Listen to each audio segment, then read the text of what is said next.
OnePlus 7 Pro എന്ന ഫോണിന്റെ കൂടെ റിലീസ് ചെയ്ത മറ്റൊരു ഫോണാണ് OnePlus 7. ഇത് OnePlus 60 എന്ന ഫോണിന്റെ അപ്ഗ്രേഡഡ് വെർഷൻ എന്ന് വേണമെങ്കിൽ പറയാം. പക്ഷേ OnePlus 60 എന്ന ഫോണിന്റെ അതേ ഒരു പ്രൈസ് റേഞ്ചിൽ തന്നെയാണ് നമുക്ക് OnePlus 7 ലഭിക്കുന്നത്. അപ്പോൾ ഇന്ന് നമ്മൾ നോക്കാൻ പോകുന്നത് OnePlus 7 എന്ന ഫോണിന്റെ വിശേഷങ്ങളാണ്. അതിനു മുമ്പ് നിങ്ങൾക്ക് ഇതുപോലുള്ള സ്മാർട്ട് ഫോൺ സംബന്ധമായിട്ടുള്ള വീഡിയോസ് ഇനിയും ലഭിക്കാൻ താല്പര്യമുണ്ടെന്നുണ്ടെങ്കിൽ ഈ ഒരു ചാനൽ സബ്സ്ക്രൈബ് ചെയ്യാവുന്നതാണ്. അടുത്തു വരുന്ന ആ ഒരു ബെല്ലൈക്കണും കൂടി എനേബിൾ ചെയ്തു വെച്ചാൽ ഞാൻ വീഡിയോസ് അപ്ലോഡ് ചെയ്യുമ്പോൾ തന്നെ നിങ്ങൾക്ക് അതിന്റെ നോട്ടിഫിക്കേഷൻ ലഭിക്കുന്നതായിരിക്കും. OnePlus 7 എന്ന ഫോണിന്റെ ഡിസ്പ്ലേ പറ്റി പറയുകയാണെങ്കിൽ OnePlus 60 എന്ന ഫോണിൽ ലഭിച്ചിരുന്ന ഏകദേശം അതുപോലത്തെ ഒരു ഡിസ്പ്ലേ തന്നെയാണ് ഈ ഒരു ഫോണിൽ നമുക്ക് ലഭിക്കുന്നത്.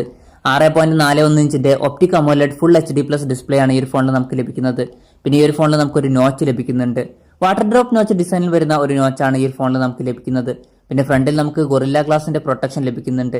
ബാക്ക് കവർ വരുന്നത് ഒരു ഗ്ലാസ് ബോഡിയുമായിട്ടാണ്. ചെറുതായിട്ടൊരു കേർഡ് ആയിട്ടുള്ള ഒരു ഡിസൈനാണ് നമുക്ക് ബാക്കിൽ ലഭിക്കുന്നത്. ഇൻ ഡിസ്പ്ലേ ഫിംഗർ പ്രിന്റ് സെൻസറുമായിട്ടാണ് ഈ ഒരു ഫോൺ വരുന്നത്. പെർഫോമൻസിനെ പറ്റി പറയുകയാണെങ്കിൽ സ്നാപ്ഡ്രാഗന്റെ ഏറ്റവും ലേറ്റസ്റ്റ് ആയിട്ടുള്ള സ്നാപ്ഡ്രാഗൺ 855 എന്നുള്ള പ്രോസസ്സറാണ് ഈ ഫോണിൽ ഉപയോഗിച്ചിട്ടുള്ളത്. പിന്നെ OnePlus 7 Pro എന്നുള്ള ഫോണിലും ഇതേ പ്രോസസ്സർ തന്നെയായിരുന്നു നമുക്ക് ലഭിച്ചിരുന്നത്. അതുകൊണ്ട് തന്നെ നല്ലൊരു പെർഫോമൻസ് തന്നെ ഈ ഒരു ഫോണിൽ നമുക്ക് ലഭിക്കുന്നതായിരിക്കും. 6GB റാമാണ് ബേസ് വേരിയന്റിൽ വരുന്നത്. 8GB റാമിന്റെ മറ്റൊരു വെർഷനും കൂടി നമുക്ക് ലഭിക്കുന്നുണ്ട്. 6GB റാമിന്റെ കൂടെ 128GB ഇന്റേണൽ ആണ് നമുക്ക് ലഭിക്കുന്നത്. 8GB റാമിന്റെ കൂടെ 256GB ഇന്റേണലും ലഭിക്കുന്നുണ്ട്. UFS 3.0 സ്റ്റോറേജ് ടൈപ്പ് ആണ് ഈ ഫോണിൽ ഉപയോഗിക്കുന്നത്. ഇതിനോടുള്ള മെച്ചം എന്താണെന്ന് വെച്ചാൽ നമ്മുടെ ഫോണിന്റെ ഡാറ്റ ട്രാൻസ്ഫർ ഒന്നുകൂടി ഫാസ്റ്റ് ആവും. അതുമാത്രമല്ല ഫോണിന്റെ പെർഫോമൻസും ഒന്നുകൂടി മെച്ചപ്പെടും. ഈ ഫോണിൽ റാം ബൂസ്റ്റ് ടെക്നോളജി ഉപയോഗിച്ചിട്ടുണ്ട്. പിന്നെ ഗെയിമേഴ്സിന് വേണ്ടിയിട്ട് ഫിനാറ്റിക് മോഡ് എന്ന് പറഞ്ഞിട്ടുള്ള ഒരു ഗെയിം മോഡ് കൂടി കൊടുത്തിട്ടുണ്ട്. ഇത് ഓൺ ആക്കുകയാണെങ്കിൽ നമ്മുടെ CPU പെർഫോമൻസ് മാക്സിമം ഗെയിമിങ്ങിനായിരിക്കും യൂസ് ചെയ്യുക. പിന്നെ ആവശ്യമില്ലാത്ത നോട്ടിഫിക്കേഷൻ ഒന്നും നമുക്ക് ലഭിക്കുകയുമില്ല. പിന്നെ ഒന്നും കൂടി ബെറ്റർ ആയിട്ടുള്ള ഒരു വൈബ്രേഷൻ മോട്ടറാണ് ഈ ഒരു ഫോണിൽ ഉപയോഗിച്ചിട്ടുള്ളത്. Android 9 ബേസ് ചെയ്തിട്ടുള്ള Oxygen OS സോഫ്റ്റ്വെയർ ആണ് ഈ ഫോണിൽ നമുക്ക് ലഭിക്കുന്നത്. പിന്നെ ഇൻബിൽഡ് ആയിട്ടുള്ള ഒരു സ്ക്രീൻ റെക്കോർഡിംഗ് ആപ്ലിക്കേഷനും ഈ ഒരു ഫോണിൽ വരുന്നുണ്ട്. ക്യാമറയെ പറ്റി പറയുകയാണെങ്കിൽ പിൻ ക്യാമറ വരുന്നത് ഒരു ഡ്യുവൽ ക്യാമറ സെറ്റപ്പിലാണ്.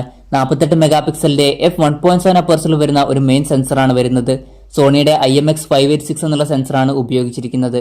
പിന്നെ സെക്കൻഡറി സെൻസർ വരുന്നത് 5 മെഗാ പിക്സലിന്റെ f2.4 അപ്പേഴ്സിൽ വരുന്ന ഒരു സെൻസറാണ്. ഈ ഒരു ഫോണിൽ നമുക്ക് OIS സപ്പോർട്ട് ചെയ്യുന്നുണ്ട്.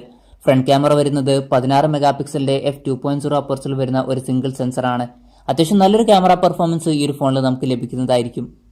സ്റ്റീരിയോ ഡ്യുവൽ സ്പീക്കറുമായിട്ടാണ് ഈ ഒരു ഫോൺ വരുന്നത്. പിന്നെ ഡോൾബി അറ്റ്മോസിന്റെ സപ്പോർട്ടും ലഭിക്കുന്നുണ്ട്. അതുകൊണ്ട് തന്നെ വളരെ മികച്ചൊരു സൗണ്ട് ക്വാളിറ്റി ആയിരിക്കും ഈ ഒരു ഫോണിൽ നമുക്ക് ലഭിക്കുക. പിന്നെ ബാറ്ററിയെ പറ്റി പറയുകയാണെങ്കിൽ OnePlus 60 പോലെ തന്നെ 3700 mAh ബാറ്ററിയാണ് ഈ ഒരു ഫോണിൽ നമുക്ക് ലഭിക്കുന്നത്. പിന്നെ 20 വാട്ട് ഫാസ്റ്റ് ചാർജിങ്ങും സപ്പോർട്ട് ചെയ്യുന്നതായിരിക്കും. ഈ ഒരു ഫോണിന്റെ വിലയെ പറ്റി പറയുകയാണെങ്കിൽ 6GB റാം 128GB ഇന്റേണൽ വെർഷന്റെ വില വരുന്നത് 32,999 രൂപയും 8GB റാം 256GB ഇന്റേണൽ വെർഷന്റെ വില വരുന്നത് 37,999 രൂപയുമാണ്. ജൂൺ മാസത്തിലായിരിക്കും ഈ ഒരു ഫോൺ വിപണിയിലെത്തുക. അത്യാവശ്യം നല്ലൊരു ഫീച്ചേഴ്സ് ആണ് ഈ ഒരു ഫോണിൽ നമുക്ക് ലഭിക്കുന്നത്.